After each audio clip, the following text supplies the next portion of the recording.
जय हिंद साथियों, नमस्कार। मैं हरपाल ठाकुर और आज आप सब लोगों से एक ऐसे विषय पे बात करना चाहता हूं जो कि बहुत गंभीर है और गंभीर के साथ साथ बहुत ही चिंतनीय भी है। साथियों, 2 दिन से आप सब लोग देख रहे होंगे, परसों प्रधानमंत्री जी पंजाब गए और पंजाब वह एक कार्यक्रम में भाग लेने जा रहे थे। उस कार्यक्रम में भाग लेने जाने के बाद जब वो बाई सड़क मार्ग से जा रहे थे तो रोड पर अचानक कुछ लोग आ गए और प्रधानमंत्री को 15-20 मिनट रुकना पड़ा और उसके बाद वो वापस आ गए।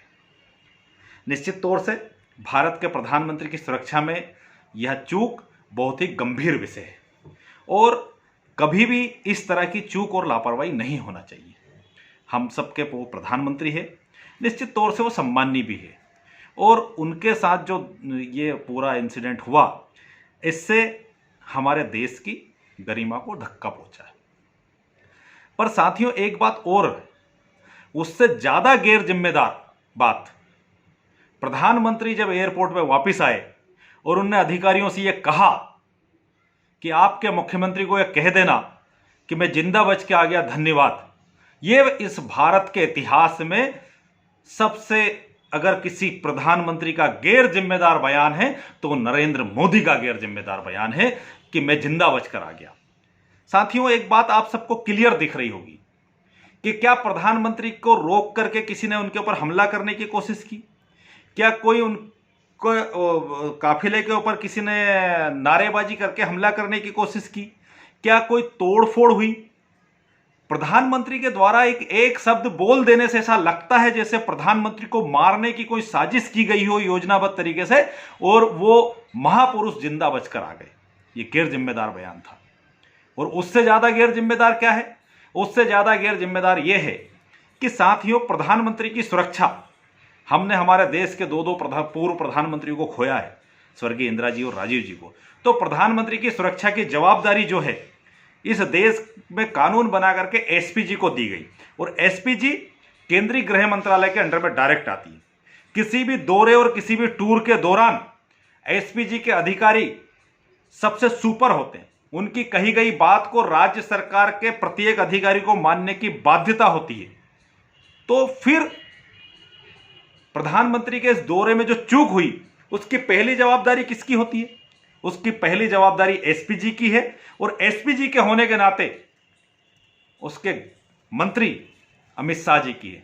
क्या किसी भी मीडिया चैनल ने या मीडिया संस्थान ने, 2 दिन से लगातार लोग क्वेश्चन उठा रहे हैं, पंजाब सरकार, कांग्रेस के लोग, फला ढिमका, ये वो जो बोलना, क्या किसी एक ने यह पूछा कि अमित शाह की जवाबदारी कौन तय करेगा? इस देश के अंदर लाल बहादुर शास्त्री जी एक ट्रेन के एक्सीडेंट होने पर अपने पद से इस्तीफा दे देते थे। प्रधानमंत्री की सुरक्षा में चूक हुई और अमित शाह का बयान क्या है? अमित शाह की जिम्मेदारी किसी ने तय की गई क्या? तो नहीं की गई। साथियों, देखिए, 2 तरह के अजीब खेल दिख रहे हैं। खेल स्पष्ट है। इस देश के प्रथम प्रधानमंत्री पंडित जवाहरलाल नेहरू को संसद के अंदर, संसद के गलियारे के अंदर एक महिला आती है और गिलेबान पकड़ के कहती है कि तू बता इस आजादी से मुझे क्या मिला है? तो प्रधानमंत्री मुस्कुरा के क्या कहते हैं कि तुम एक प्रधानमंत्री की गिलेबान पकड़ सकती हो, इतनी आजादी तुम्हें इस आजादी से मिली है। साथियों, इंदिरा जी जब 1967 में उड़ीसा में गई, प्रधानमंत्री थी, भाषण के दौरान उनको एक भीड़ के अंदर से ईंट मारी गई जो उनकी नाक पर लगी, खून बहने लगा। इसके बावजूद इंदिरा गांधी ने अपना भाषण पूरा किया। अधिकारियों ने कहा कि दिल्ली चलना चाहिए। उसके बाद इंदिरा गांधी कलकत्ता अपना एक चुनावी प्रोग्राम और रैली को संबोधित करने के लिए गई और इसके बाद भी उन्होंने ये नहीं कहा कि मैं जिंदा बच के आ गई। इसके पहले राजीव गांधी जी जब राजघाट के ऊपर प्रार्थना सभा में शामिल थे, उस समय अचानक गोलियां चलने लगी और गोलियां चलने के बावजूद भी जब उनसे एक पत्रकार साथी ने पूछा तो बोले सब कुछ ठीक है, मुस्कुरा कर बोला। उन्होंने ये नहीं कहा कि मेरी जान को खतरा है या मैं जिंदा बच के आ गया। 2009 में मनमोहन सिंह जी गुजरात गए और उनकी रैली के ऊपर उनके ऊपर जूता फेंका गया। प्रधानमंत्री जी मनमोहन सिंह जी ने यह नहीं कहा कि गुजरात के मुख्यमंत्री नरेंद्र मोदी जी को धन्यवाद दे देना कि मैं जिंदा बचकर आ गया। इंदिरा जी के सामने जेएनयू के छात्र नेता प्रदर्शन कर रहे थे और उन्होंने उनको बुलाया। उनको बुला करके सीताराम येचुरी तब के छात्र संघ अध्यक्ष थे, उनके खिलाफ आरोप पत्र पूरा उन्होंने सुना। इंदिरा गांधी जब उत्तर प्रदेश के दौरे पे थी इलाहाबाद और लोग प्रदर्शन करने के लिए आ गए तो उन्होंने उन्हें राजभवन बुला करके उनसे बात की, पर उन्होंने ये नहीं कहा कि मैं आज जिंदा बच के आ गई, वहां के मुख्यमंत्री को धन्यवाद दे देना। यह अंतर है इस देश के प्रधानमंत्री यों की कार्यशैली में और आज के गैर जिम्मेदार प्रधानमंत्री नरेंद्र मोदी की कार्यशैली में।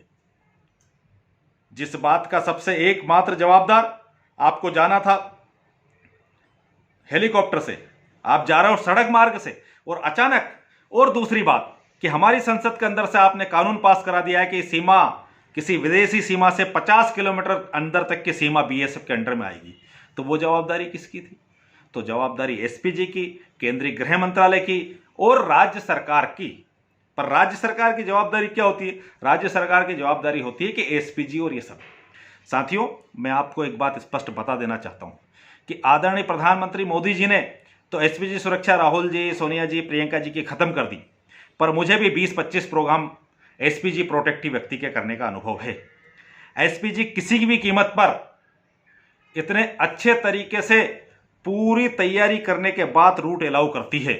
क्या इसमें उन सब चीजों का पालन हुआ? और यदि उनमें पालन नहीं हुआ तो उनको किसने मजबूर किया कि वो इतनी छूट दे? क्या एसपीजी पंजाब के मुख्यमंत्री के कारण ढील दे सकती है? और अगर मुख्यमंत्री को कहने से ही प्रधानमंत्री की सुरक्षा निर्भर होती तो मध्य प्रदेश के मुख्यमंत्री शिवराज सिंह चौहान को अभी दौरे पे आए थे प्रधानमंत्री, तो एसपीजी का अधिकारी उनको ऐसा अलग हटाता हुआ नहीं दिखता। अभी उत्तर प्रदेश में एक रोड का वो उद्घाटन करने गए थे मोदी जी, तो उत्तर प्रदेश के मुख्यमंत्री योगी आदित्यनाथ को प्रधानमंत्री जी कार में बैठे थे और उनको पैदल पैदल नहीं चलना पड़ता। तो ये बड़ा दुर्भाग्य का विषय है। और आज मैं एक बात कहना चाहता हूं कि आज समय यह नहीं है कि घटना क्यों हुई, कैसे हुई। उस घटना की पूरी निष्पक्ष जांच करके जिम्मेदारों के खिलाफ कार्रवाई करना चाहिए। और जिम्मेदार कौन? अगर सबसे पहले हम बिना जांच के भी जिम्मेदारी तय करते हैं तो केंद्रीय गृह मंत्रालय जिम्मेदार है और अमित शाह जिम्मेदार है। उनको इस्तीफा देना चाहिए, उनको इस्तीफा देना चाहिए। और अगर पंजाब सरकार ने भी कोई जानबूझ के लापरवाही की है तो हमारी तो कांग्रेस की अध्यक्ष सोनिया गांधी जी ने चरण जी से कहा है कि यहां जो लापरवाही हुई है, जिनके खिलाफ लापरवाही हुई है, जिनने लापरवाही की उनके खिलाफ कार्रवाई कीजिए। पंजाब सरकार ने तो कमेटी बना दी जांच कराने के लिए। केंद्र सरकार ने क्या किया? केंद्र सरकार को एक कांग्रेस का चुना हुआ अनुसूचित जनजाति वर्ग का मुख्यमंत्री बर्दाश्त नहीं हो पा रहा। केंद्र सरकार यह साजिश कर रही है कि उसको हम राष्ट्रपति शासन लगा के हटा दें। आपके उससे नहीं होता। आप जो करना चाहते हो सबके सामने है। 3 दिन के वीडियो बहुत क्लियर है, फुटेज बहुत क्लियर है। और केंद्र में 56 इंच सीने वाले प्रधानमंत्री नरेंद्र मोदी की सरकार है और 56 इंच सीने वाले की सुरक्षा में चूक हुई है। और अपने आप को चाणक्य कहने वाले अमित शाह देश के गृह मंत्री है। जो लोग प्रधानमंत्री के काफिले के पास बीजेपी जिंदाबाद के नारे लगाते हुए उनकी कार के पास तक चले गए, वो वीडियो भी आज सामने है। उन लोगों की गिरफ्तारी अब तक क्यों नहीं हुई? वो किससे संबंधित थे उसकी जांच अब तक क्यों नहीं हुई? उनको किसके इशारे पर भेजा गया इसकी जांच अब तक क्यों नहीं हुई? केंद्र सरकार क्यों नहीं करना चाहती है? मैं तो ये कहना चाहता हूं कि अगर वास्तविकता में आप ईमानदारी से इस मुद्दे को देखते हो तो सबसे पहले केंद्रीय गृह मंत्री को अपने पद से इस्तीफा देना चाहिए। प्रधानमंत्री की सुरक्षा में चूक हुई है। एसपीजी के प्रमुख से जांच करा करके कहां चूक हुई है, चाहे वो पंजाब सरकार के अधिकारी हो, चाहे वो केंद्र सरकार के अधिकारी हो, चाहे वो कांग्रेस पार्टी के कार्यकर्ता हो, चाहे वो भारतीय जनता पार्टी के कार्यकर्ता हो, जिसने भी प्रधानमंत्री की सुरक्षा में चूक करने की गुस्ताखी की है उसको आइडेंटिफाई करके वास्तविकता में उसको सजा देने की आवश्यकता है। यह भी जांच कराइए कि क्या यह लापरवाही पंजाब सरकार ने जानबूझ के की है, क्या यह लापरवाही मुख्यमंत्री ने कहा था, या वास्तविकता में यह भीड़ कम होने के ड्रामा मोदी जी और उनके द्वारा रचा गया। अगर उनके द्वारा रचा गया, इसलिए बोलना पड़ रहा है कि उनके द्वारा अगर यह ड्रामा नहीं रचा गया होता तो अब तक तो वो जो झंडा फहरा रहे थे ना, जिसका फोटो क्लियर दिखा है, मैंने भी वीडियो डाला है, वो लोग अब तक गिरफ्तार हो जाते। तो आज जरूरत किस बात की है? देश के प्रधानमंत्री हम सबके लिए महत्वपूर्ण हैं। और उन सबसे ज्यादा जब हम ये बोलते हैं कि मैं जिंदा बचकर आ गया, तो विदेशों में भी हमारी इज्जत खराब होती है कि भारत के अंदर क्या भारत का प्रधानमंत्री सुरक्षित नहीं है? आप अपने कर्मों को दोबारा चेक कीजिए मोदी जी। आपको यह तय करना पड़ेगा कि आप इस तरह के ड्रामे करके और गैर जिम्मेदार रवैया करके यदि जवाबदारियों से नहीं बच सकते। आज देश का नौजवान रोजगार मांग रहा, देश का आम नागरिक महंगाई से परेशान है, देश का आम नागरिक ये चाहता है कि सीमा पर हमारे लोग सुरक्षित रहे। चीन क्या कर रहा है इस पे भी देश का आम नागरिक आपसे जानना चाहता है, पर आप कुर्सियां खाली, 70,000 कुर्सियों में कुल 700 लोग, आपका सांठगांठ किया हुआ कैप्टन अमरिंदर सिंह भाषण दे रहा, वो वीडियो भी सामने है। उन सब चीज़ों से आपको कुछ मिलने वाला नहीं है। इतने सारे वीडियो आज है, जिस तरह से उत्तर प्रदेश में किसान के ऊपर थार गाड़ी चलाई गई और जांच में बाद में पाया कि गृह मंत्री के बेटे के द्वारा चढ़ाई गई, इसी तरह से उन वीडियो में भी सब कुछ क्लियर है।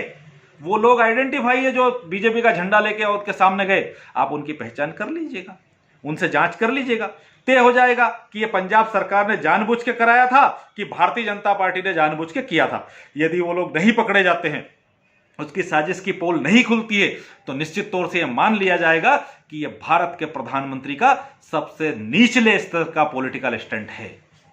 प्रधानमंत्री की सुरक्षा में चूक छोटी बात नहीं है। प्रधानमंत्री की सुरक्षा का हम सबके लिए महत्वपूर्ण है और प्रधानमंत्री की जान भी महत्वपूर्ण है। तो प्रधानमंत्री की जो सुरक्षा होती है उसका पहला जवाबदारी जो होता है एसपीजी का होता है, और एसपीजी, आईबी, रा सब लोगों की मिलकर जवाबदारी होती है। और वो जो बोलते हैं वो राज्य सरकार के अधिकारियों को करना उनकी नैतिक और संवैधानिक मजबूरी होती है। यदि राज्य सरकार के अधिकारियों ने वो चीजें नहीं की तो फिर उनके खिलाफ कार्रवाई क्यों नहीं हुई तत्काल। प्रधानमंत्री के रूट के निकलने के पहले भी एक फॉलो गाड़ी आगे निकलती है जो रूट चेक करती है, तो उस गाड़ी के इंफॉर्मेशन देने के बावजूद भी किसने प्रधानमंत्री के काफिले को उस पुल के ऊपर इतनी करीब तक आने दिया, किसने आसपास से लोगों को फोटो खींचने के लिए खुला अलाउ किया। इन सारी चीजों की जांच करने की जरूरत है। प्रधानमंत्री जी, आपके ऊपर और आपकी सुरक्षा में चूक हुई है। मुझे उम्मीद है कि आप ईमानदारी से उस सत्यता को सामने लाएंगे, दोषियों के खिलाफ कार्रवाई करेंगे, जो साजिश हुई है उसका पर्दाफाश करेंगे। सिर्फ ऐसा नहीं करेंगे कि पुलवामा में अटैक हुआ और 300 किलो आरडीएक्स वहां कैसे आया उसकी जांच आज तक नहीं हुई। इस तरह की लापरवाही आप नहीं करेंगे। भगवान हमारे प्रधानमंत्री जी को लंबी आयु दे और भगवान उनको सद्बुद्धि दे कि वो थोड़ा स्टैंडबाजी से बाहर आए। अब तो खुद की सुरक्षा का मामला है, वास्तविकता जो है उसकी जांच आप कराइए और निश्चित तौर से ईश्वर आपको लंबी आयु देंगे। और कांग्रेस कभी भी इस तरह की छोटे स्तर की राजनीति नहीं करती है, कांग्रेस कभी भी इस तरह का नहीं करती है, भारतीय जनता पार्टी करती है। क्यों? राहुल गांधी जी और प्रियंका गांधी जी हाथरस जा रहे थे तो पुलिस ने क्या करा, किस तरह से उनको धक्का मारा गया, जमीन पे गिराया गया, प्रियंका जी के साथ किस तरह से बदतमीजी की गई।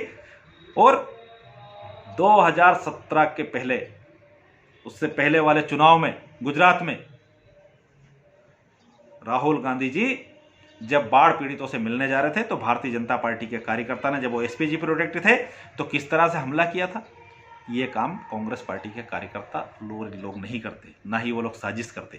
कांग्रेस पार्टी बलिदान की पार्टी है और आप स्टंट के पार्टी हो। अगर आप स्टंट वाले नहीं होते तो 2 दिन हो गए, 2 दिन में सत्यता सामने आ जाती कि प्रधानमंत्री की चूक में जिम्मेदार कौन है।